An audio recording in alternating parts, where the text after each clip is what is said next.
नमस्कार। मैं सुनीता कथा मंथन में आप सबका स्वागत करती हूँ।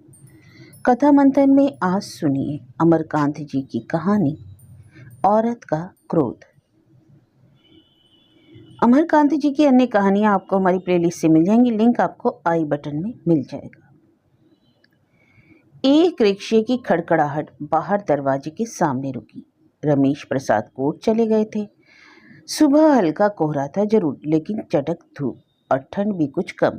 सुभाषिनी ने गलियारे से ही झांक कर देखा, चौंक उठी। अरे, प्रतापगढ़ वाली जीजी!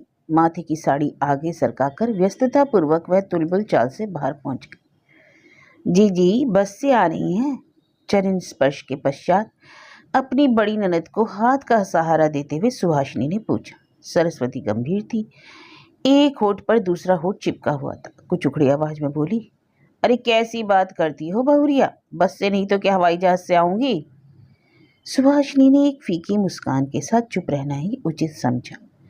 सरस्वती का 15 वर्षीय पुत्र गोपाल मामी नमस्कार करने और दोनों ममेरे भाइयों के स्कूल गमन की सूचना पाने के बाद घर के बाहर और भीतर चहलकदमी करने लगा। आंगन की धूप में कुर्सी पर बैठकर मुंह दूसरी तरफ करती हुई सरस्वती बोली, मैंने सोचा जब तुम लोग नहीं पूछते तो मैं ही खोज खबर ले आऊं। अरे हाय जीजी, कैसी बात करती हैं, अभी एक हफ्ता पहले ही तो फोन किया था। हाँ हाँ, फोन क्या हो गया, रिश्ता फर्ज हौसला सब उसी से पूरा कर लिया जाता है ना। अच्छा जीजी, यह सब छोड़िए, शाम को कोर्ट से आने पर कहिएगा, पानी लाती हूँ, हाथ मुंह धोकर एक कप चाय पी लीजिए, फिर खाना भी तैयार है, गरम गरम खाकर आराम कीजिए। हाँ, साथ में जीजा जी को क्यों नहीं ले आई? जैसे तुम लोग वैसे ही तुम्हारे जीजा जी। सरस्वती का मुंह फूल गया, कैसे विश्वान छोड़ रही है। सुभाषिनी बिना कुछ बोले वहां से खिसक गई। 2 बहनों और एक भाई में सबसे बड़ी होने के कारण इस घर में काफी इज्जत है सरस्वती की। कोई भी उनकी बात का उत्तर नहीं देता। कुछ बड़बड़ैया जरूर है, नाराज होने पर चालू हो जाती है, मगर अधिक समय तक यह सब अंदर नहीं रहता। क्या वहां कुछ हुआ है? अन्यथा एक क्षण भी अलग न रहने वाली अकेले कैसे आ गई? सरस्वती इधर कुछ मोटी जरूर हो गई है, किंतु कद अधिक लंबा ना होने पर भी उसे गोल मटोल नहीं कहा जा सकता। बातचीत करते समय किंचित हफनी के कारण बीच बीच में सांस जोर से भीतर खींचती है। ईश्वरी बाबू अभी हाल ही में रिटायर हुए हैं, तो इस समय 54-55 में कम क्या होगी। नाश्ता और भोजन के समय भी उसकी गंभीरता कम नहीं हुई थी, लेकिन जब रमेश प्रसाद के दोनों लड़के प्रमोद और विनोद स्कूल से आ गए, तभी जाकर उसके चेहरे पर मुस्कान और हंसी दृष्टिगोचर होने लगी। रमेश प्रसाद कोर्ट से 1 घंटा पहले आ गए। सरस्वती को भीतर के बरामदे में चारपाई पर बैठकर बच्चों से बात करते हुए देखकर खुशी से चहक उठे। अरे बहन! फिर तेजी से बढ़कर पैर छूने के बाद बोले, कब आई बहन? वहां सब ठीक ठाक है ना? जीजा जी आए ना? वहां रमन की बहू बुआंजी भी तो है? सरस्वती कठिनाई से चारपाई से उतरकर माथे पर साड़ी सरकाते हुए रुआंसे स्वर में बोली, ए भैया, तुम लोग तो मुझे स्वार्थियों के बीच में भेजकर निश्चिंत हो गए। कभी खोज खबर नहीं ली कि मर रही हूं या जी रही हूं। मुंह पर आंचल रखकर वह रोने लगी। रमेश प्रसाद ने हक्का बक्का होकर पहले सरस्वती फिर बाद में आंगन में खड़ी अपनी पत्नी को देखा और अंत में कुछ आगे बढ़कर उसके सिर पर हाथ रखते हुए भर्राए स्वर में कहा, यह क्या कह रही हो? रोज ही तो बातें करते हैं, फिर प्रतापगढ़ है ही कितनी दूर। हाँ, वकालत में इतनी फुर्सत नहीं मिलती कि 1-2 दिन के लिए कहीं बाहर निकल सकूं। कुछ मेरी आदतें भी खराब हैं। आप तो जानती हैं कि चिट्ठी लिखने में मैं कितना आलसी हूँ, पर इससे प्यार मोहब्बत में क्या कमी आ गई है? जरा भी नहीं। अब बताइए ना कि क्या हुआ है? किसी ने कुछ कहा है? शरीर में कोई तकलीफ रोग है? साफ साफ बताइए, तो फिर देखिए मैं क्या करता हूँ। चुप रहिए, हंसिए, बोलिए, बताइए। कुछ पीछे हटते हुए सरस्वती ने आंखें पोंछकर गंभीर स्वर में कहा, मैं ठीक हूँ, मेरे शरीर में कुछ नहीं है। हाँ भैया, मैं क्या चाहती हूँ इसे ध्यान से सुनो। सिर्फ इसी काम के लिए आई हूँ, मैं तलाक देना चाहती हूँ। तुम वकील हो, भाई हो, इसके लिए पक्का कागज पत्र बनवा दो। यह मजाक न समझना, मेरा आखिरी फैसला है। तलाक? यह क्या कर रही है? रमेश प्रसाद की आंखें तनिक निकल आईं और मुंह खुला रह गया। नहीं भैया, मैंने बहुत देख लिया और बहुत सुन लिया, काफी सोच भी लिया। यह अनीति अब मुझसे बर्दाश्त नहीं होती। 100 बात की एक बात यह है कि मैं तलाक देना चाहती हूँ। तुम कागज तैयार कर दो। आप चारपाई पर बैठ जाइए और इत्मीनान से पूरी बात बताइए। पूरा किस्सा सुनने के बाद ही कोई कार्रवाई हो सकती है। परंतु सरस्वती इतनी उत्तेजित थी कि रमेश प्रसाद के कुर्सी पर बैठने के बाद भी नहीं बैठी, बल्कि उसके सामने बहुत छोटी दूरी में चहलकदमी करती हुई उंगली हिला हिलाकर बोलने लगी। जब उम्र थी ऐसा कभी नहीं हुआ, कहने पर भी घर में घुसे रहते थे। अब बुढ़ौती आई तो रात रात भर घर से गायब रहते हैं। एक बार हो गया, दो बार हो गया, पर यहाँ तो रोज रोज। ऐसे माँ बाप की लड़की हूँ जिन्होंने किसी को तकलीफ नहीं पहुंचाई और ना किसी के सामने सिर झुकाया, या फिर तो मैं क्यों बर्दाश्त करूं? कुत्ता बिल्ली की तरह पूछ लाऊं? गायब रहते हैं? अरे क्या हुआ, साफ साफ बताइए। रमेश प्रसाद का चेहरा भी यह कल्पना करके गुस्से से तमतमा की तरह उसकी बहन पर कोई बड़ा अत्याचार किया गया है। यह तो दुनिया जानती है कि ईश्वरी बाबू कॉलेज के एक योग्य, परिश्रमी तथा कर्तव्य निभाने वाले ईमानदार टीचर रहे हैं, लेकिन उतने ही मुस्तैद वह अपनी पारिवारिक जिम्मेदारियों के प्रति भी रहे। समय पर घर पहुंचना, स्वयं लिखना पढ़ना, कभी अपने बड़े लड़के रमन को पढ़ाना, पत्नी से देर तक दिन दुनिया गृहस्थी की बातें करना, बाहर होटल, सिनेमा या घूमने टहलने अकेले ना जाना और कभी पत्नी ही के साथ बैठकर टीवी पर कोई अच्छा कार्यक्रम देखना। इसके अलावा ना कोई काम, ना कोई शौक, सिगरेट पान कुछ नहीं। सरस्वती का भी यही हाल है। उसके प्राण तो ईश्वरी बाबू में ही बसते हैं। उनको छोड़कर और कहीं नहीं रह सकती। यदि कभी किसी रिश्तेदार या मायके भी जाती तो जल्दी ही भागो भागो, इसलिए आनी बानी सुननी पड़ती। ए भाई, जीजा जी ने आपको क्या खिला दिया कि किसी और से सटती ही नहीं? परंतु कॉलेज से सेवानिवृत्त होने के पश्चात ईश्वरी बाबू के रंग ढंग क्यों बदले नजर आ रहे हैं? वैसे तो पहले ही दिन से सरस्वती ने उनको जिद करके बाहर भेजा था। जाइए बाहर घुमाइए, जी मन बहल जाएगा। वह रोज जाने लगे, लेकिन कुछ समय बाद वापस आने में विलंब होने लगा।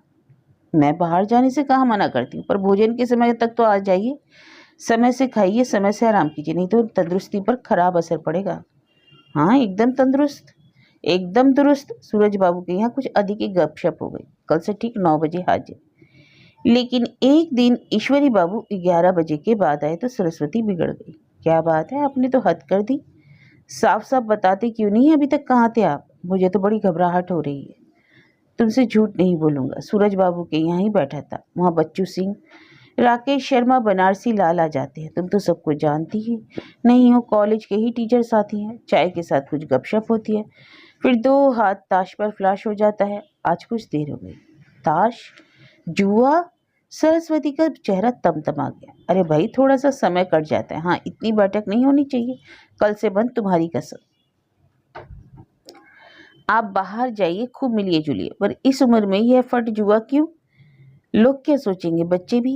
एकदम दुरुस्त, मानता हूँ गंदी चीज है, यह विश्वास रखो। कल से सब कुछ बंद। समझना चाहिए कि ईश्वरी बाबू सचमुच सुधर गए।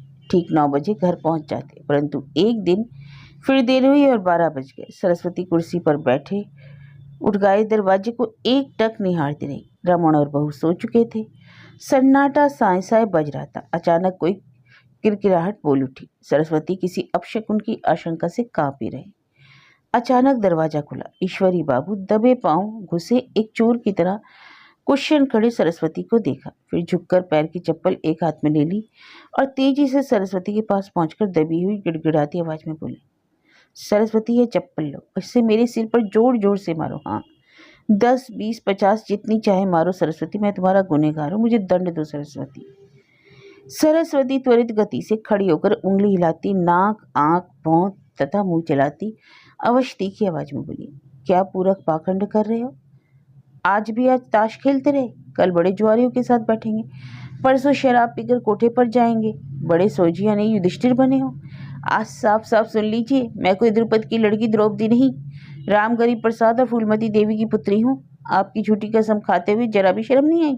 आपसे मेरी नहीं पटेगी, नहीं पटेगी। उसके होंठ ऐंठकर टेढ़े हो गए। पूरा किस्सा सुनकर रमेश प्रसाद ने माथा जकड़ लिया। इतनी दुखी उसने अपने बहन को कभी नहीं देखा। फिर सिर उठाकर धीमे स्वर में बोला, बहन, मैं सोचता हूँ जीजा जी रिटायर्ड हो गए, जिंदगी भर तो उन्होंने सबका बड़ा ख्याल किया, आपको हमेशा मोहब्बत और इज्जत दी। आप एक आध बार देर हो गई, ताश खेल लिया, फिर तो कोई बात नहीं है। सरस्वती भड़क उठी, तुम भी उन्हीं से मिल गए? स्त्री जब दुख पाती है तो मायके को याद करती है, माँ बाप चले जाते हैं तो भाई के पास दौड़ती है। खैर, तुम्हारी यही समझ है तो मैं अब तुमसे कुछ नहीं कहूंगी, मैं किसी दूसरे वकील के पास जाऊंगी। रमेश प्रसाद ने बेहद आहत होकर सरस्वती के पैर छूकर कहा, बहन ऐसा ना कहिए, मुझे याद है कि आप मुझे गोद में लेकर घूमती रहती थी।